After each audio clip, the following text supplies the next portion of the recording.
The Dan Yorke State of Mind program is brought to you in part by Lookout Rhode Island and Takeo Comfort Solutions. Good evening and welcome to my State of Mind. I am Dan Yorke. This is our Thursday broadcast, and tonight's conversation will be with the branch president of the NAACP here in Rhode Island. That would be Jim Vincent. Jim has some thoughts on some very provocative issues regarding police, the Bill of Rights, which is something that Rhode Island rank and file police officers have had as a protection, and which the state of Rhode Island is somewhat notorious for. It's going to be something that is going to come under some pretty close review over the next weeks, months, and years. And you'll hear Jim talk to us about some potential hypotheticals that worry him very much.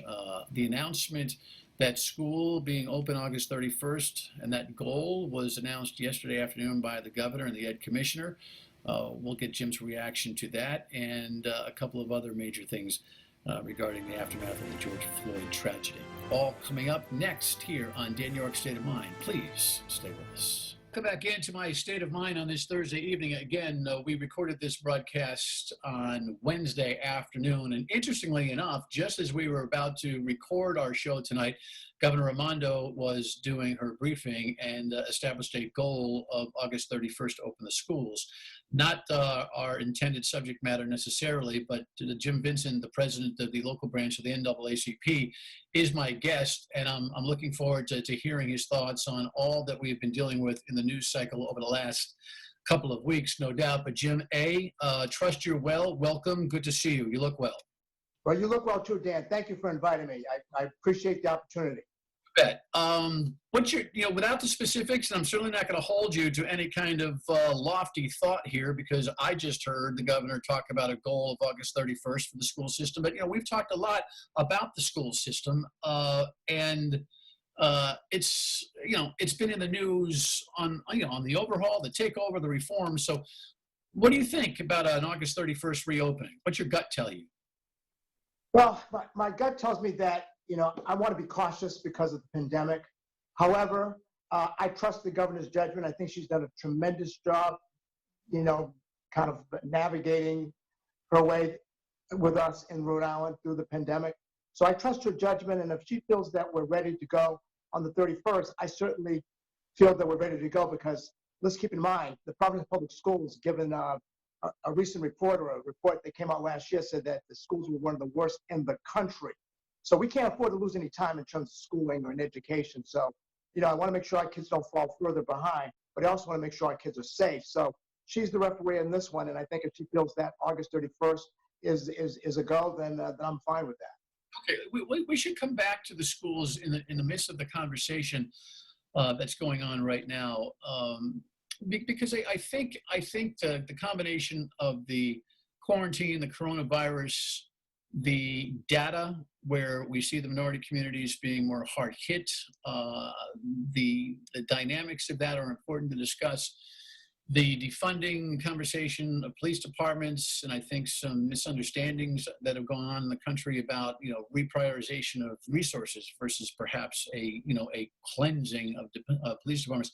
And the schools, I think, all come into play here. So let's have a broad conversation. In the meantime, tell me what your reaction was, what your general thought has been about the loss of Mr. George Floyd, who was laid to rest yesterday. Well, certainly it was a tragedy beyond belief. I think anybody that watched that 8-minute, 46-second video was horrified. I mean, it was blatant, it was horrific, it was deranged, all the adjectives. And what I think it did, it showed the people in the country as well as the world. It gave an example of some of the things that are happening in policing in America, because it wasn't an isolated incident. We can name 20 different people in the next 20 seconds if I had to. So I think for the first time, though, it was really clear what had happened. In other instances, no matter how I felt they were heinous, there was always, obscure, didn't see enough of the video before or whatever. But in this case, it was so obvious, so clear, that I think it touched a nerve. And that's why I think this is different. And I also think coming in the 2-week span of our jogger in Florida, and also what happened in Central Park with the person that was trying to call the cops on this guy, and also the tragic murder of that happened in Louisville, Breonna Taylor. I think it all just was like a match, and it just blew up. So I think there's been some pent-up frustrations because of the pandemic, and there's also been some pent-up frustration over decades in terms of racial injustice. So it just has come to a head. People are now saying enough is enough. And surprisingly, this time, white people are saying enough is enough, which is a little bit different than, let's say, in 1968. I wonder, we'll talk about the long-lasting enough is enough and whether or not this ends up being the victim of what is our normal, 10-day, Martin Luther King used to talk about, it being a 10-day, awareness. I don't have the exact quote, but he always talked about that. And I think it's as true today. In fact, I think that timeline is actually shorter. We think quicker. We are more stimulated with all sorts of news. And certainly with the pandemic and the economic concerns, there are things that, folks will redirect their attention to, I'm sure. But, inside, tell me about this effect that the pandemic has had on the African-American community specifically. You mentioned that as part of the pressure cooker, my word. I agree with you. I think, you want to talk about a perfect storm, right? Tell me about how the two impact each other. It's true that than the rest of the population, and as well as die more than the rest of the population. So we had that going on, and at the same time, we have people that are frontline workers that have jobs where they can't work at home because they don't have those kinds of jobs, and we find that we are being laid off in greater proportions because of the fact that we have certain jobs that are in contact with the public more. So in terms of those jobs that were deemed to be in high contact with people, they were closed. So we're in those jobs. So we have a double whammy. We're getting caught because of our health conditions, which is because of the segregation of the country, where we live, our zip codes. So that's why we have these health conditions. And then second of all, is the kind of low-paying jobs that we have tend to be essential workers or frontline workers or in the service industry. So we're getting negatively impacted on that so-called economy side as well. So it's been a double whammy, and we're used to it. We've been going through, horror ever since we came here in 1619, but still it doesn't make it any less of a concern today in 2020. Okay, when we come back, we'll talk about law enforcement reaction, the reforms that people are protesting for and screaming about, and whether or not this is a long-lasting chance here for that kind of a thing. Jim Vincent, the president of the local branch of the NAACP, is my guest, and we shall return on Dan Yorke's State of Mind momentarily. Stay with us. Back to My State of Mind here on MyRide TV and Fox Providence. Again, this broadcast was recorded earlier yesterday afternoon. You're seeing this fresh on Thursday evening for the first time, and the wonderful world of technology. Jim flickered out in the last segment a little bit, and we're just going to keep moving on and trust that the technology will do well for us. And thank you for your patience on that, Jim. The Floyd case has brought a lot of consternation and a lot of introspection. Police officers across the country are speaking out about how they don't want to own that which Derek Chauvin is alleged to have done, and we talk about allegedly in a legal sense. It speaks for itself. The video does, and we know what we saw. Yet. Police unions right now, feeling under siege, are beginning to speak out locally. The New York FOP yesterday, its chief really got off on the idea that they've been scapegoated, that they don't own what happened in Minnesota. There's a lot of one bad apple don't spoil the whole bunch conversation. Tell me what you think the rank and file police in Rhode Island need to do to react to this. Well, they first need to know that there are a lot of people, including myself, that don't believe it's a matter of a couple of bad apples. I don't believe that. I believe that it's cultural and it's systemic. So this whole thing about a couple of bad apples, I don't believe that. And what I do believe, let's keep it in Rhode Island, that the Policeman's Bill of Rights is part of the problem. And let me give you an example. If what had happened in Minneapolis to George Floyd happened in Providence, let's say on Broad Street or Elmwood Avenue, and you had the exact same situation, 8 minutes and 46 seconds of horror, exact same situation. We saw in Minneapolis that police chief fired those 4 officers the next day. That couldn't have happened in Rhode Island. Chief Hugh Clemens, the chief in Providence, I heard that the harshest punishment he could have given those officers, especially the arresting officer that had the knee on the neck, the harshest punishment he could have given him would have been a 2-day paid suspension. I don't think anybody in Rhode Island would agree with that being an appropriate punishment. I don't think anybody feels that we should risk Providence going up in flames because for anything, let alone a policeman's bill of rights or anything. So I think that given that example, the pendulum is too far in favor of the police. I mean, it's been negotiated over decades. It's not something they necessarily negotiated, the present day police, but they have to live it, they have to own it because they are benefiting from it. So what I think, has to happen is they got to understand that they cannot continue to have a Bill of Rights the way it's structured because police chiefs call me because they can't discipline officers that we all know need to go, all right, in Rhode Island. Let me jump in there. That's interesting. I'll check your research, and you can, whatever you want to send to me on background would be helpful to talk about this further, both on TV and on radio. I think that, I would only guess to differ as opposed to beg to differ, but I would think that there would be an indefinite paid leave based on the bill. I would think so. I mean, I thought so. It would be at least indefinite paid leave, which still is not what Minneapolis did, fire the officer. But I said, oh no, there would be nothing that harsh. I said, harsh. They said, no, the harshest could be 2-day paid suspension. And no chief in Rhode Island could have fired at that officer for doing it. Not just Providence, it could be Cumberland, it could be Cranston. You could have the exact same situation, and that chief wouldn't be able to fire that guy at all. And do you realize what could happen to our state or our town day after day with that police officer with no punishment, relatively speaking? That is not in the interest of our society. That is not in the interest of Rhode Islanders, that kind of dynamic. So that dynamic, I don't care if it isn't the chief could not fire, no chief can fire somebody that did that. How do you view, I know Anastasia Williams, state representative, made a presentation about this last week. I'll try to get Anastasia on to talk about some of her goals, but it may be one of the most unintractable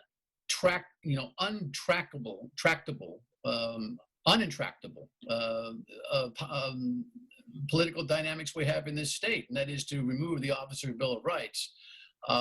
What is the realistic expectation, and what do you want to replace it with? Well, I'm not saying that it needs to be done away with completely. I mean, I'm sure that there's a need for officers because of the dangerous work that they do, that there should be some protection for them. I'm not saying that it necessarily has to be done away with. Now, others may disagree with me and say, no, you got to get rid of the whole thing, start fresh, and go from there. I just don't understand. I don't know the politics well enough to know what would be easier to do. I just know that it has to either be replaced completely, done away with, and then started again in terms of something that is workable, that we all can agree is fair for police officers as well as the public. But I think one thing we all agree with in terms of the public, nobody agrees that the current Policeman's Bill of Rights is fair to the community. And I'm talking about a community in Providence, Cumberland, Burrillville. It's not fair because if a police officer murders somebody in Cumberland or Cranston, that chief can't he can't fire that person. He can't indefinitely suspend him without pay. That's not going to happen. I don't care if they burn Cranston, Cumberland down. That Bill of Rights stands, and that officer still is not going to be going anywhere. Okay? That's dangerous. That's dangerous. We got to change that. That's something that we're going to have to put as a major league follow-up. When we come back, I want to talk about the concept of defunding police departments and what your interpretation and what your buy-in is on that. Jim Vincent, local branch president for the NAACP. We'll be back for one more segment here on Dan Yorke's State of Mind. Please stay tuned. For our last segment here with Jim Vincent, branch president here at the NAACP. Jim, Bill of Rights aside, this Minneapolis move to defund the police department, I think it's probably a much more intense governmental move there because they are in the hot seat, right? They are in the middle of this terrible soup. Democratic leaders across the country are beginning to step away, replace the word defund with the word reform. What's your thought on the resource allocations for police departments? Well, I believe that we need to take a look at the resources that police departments have, and we need to divest and invest in areas which I feel would bring enhanced public safety. I mean, the goal is always public safety. It's not to do anything other than that. We want better public safety. So I'm going to give you an example of what I mean there. Providence has had a significant drop in the number of police officers over the last 10 years or whatever. However, they've had a dramatic drop in crime, at least according to Mayor Lawson. Okay, what happened? What happened is that they had a different model. They had what they call a community policing model, this so-called radical idea a few years ago. So with that in place, they were able to actually reduce crime with less officers. So we have a model that works. Less police or less resources, less crime. Okay, so now, given the fact that we really need to deal directly with community justice, we need to look at divestment and investment in social programs, mental and other health programs, education, as a way of making us more safe. Ideas make it more safe. I'm not saying that there's not a need for public safety in terms of protect and serve. I just want to get away from the occupy and harass. Protecting and serving, there's definitely a need for protecting and serving. There's always going to be that need. However, we need to de-escalate situations. We need to invest dollars in the best way possible. And I guess a crazy example would be, rather than invest in riot gear, let's invest in mental health services. That's an example that probably is not even real, but that's kind of my thinking. So we're not saying that there would be no police.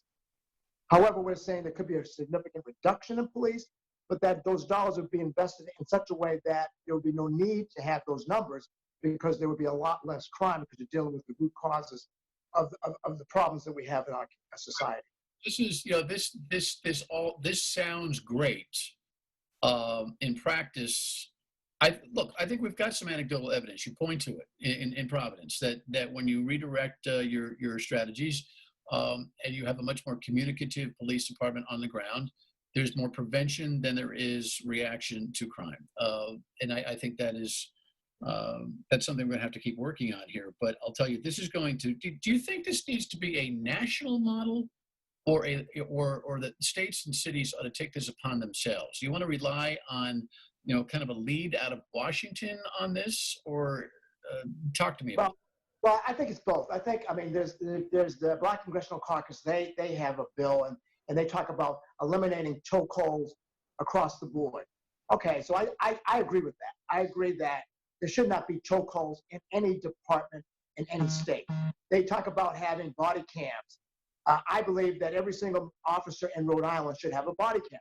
Okay, so I believe that. Those are systemic things that I believe all departments should have. But after that, I think each community is different, and they need to look at what works in their communities as far as divesting in police dollars and in reinvesting in dollars that enhance public safety. We're talking about dollars that directly deal with public safety, not to, let's say, make up for the teacher's pension shortfall. We're talking about specific, direct, targeted dollars that at the end, similar to the model of community policing, which was poo-pooed, that was a radical idea. How you're going to do it with so much less police? Well, actually, it's much less crime. There's no evidence that I've seen where more police means less crime. That sounds good, tastes great, less filling, but there's no evidence to that. Okay, that's a slogan that I don't buy. All right. I only have less than a minute left. No one can predict the future with the virus. No one can predict the future or a reaction to this Floyd tragedy. Mr. Floyd, laid to rest yesterday. But give me 30 seconds on where we go here tomorrow and the next day. What's the leadership dynamic quickly? I think the leadership dynamic is that we have to really take a look at that Policeman's Bill of Rights in Rhode Island, if nothing else, because that's right there in our face. If what I'm saying is anywhere near true, that George Floyd's officer could have murdered somebody in Providence or in Cumberland and not gotten anything, I think if that is the case, then we need to really double time and triple time and make sure we either eliminate that Bill of Rights to start again or really seriously reform it. I can't think of anything more important in Rhode Island right now that we can do quickly, I think, as far as at least get it started. I think, look, when you offer that hypothetical, God forbid, scenario, it's a conversation we're going to have heart to heart with our terrific police officers out there. Jim, thank you. Trust you'll stay well and be in touch on both TV and radio as we move along here. I appreciate your time so much. Thank you. Thank you, Dan. As always, thank you for the opportunity. I appreciate you. Jim Vincent from the NAACP for his thoughts. We are going to pursue the Bill of Rights question with a handful of people and see how viable a change in the Bill of Rights is and whether a lot of you think that should happen. And that's a conversation that will be compelling over the next days and weeks, no doubt. Thank you so much for tuning in. We'll be back tomorrow night here on Dan Yorke's State of Mind, 7:30 on MyRI TV and Fox Province at midnight. And don't forget, weekdays 3 to 6 on WPRO. You have a great evening. Thanks for tuning in. Good night.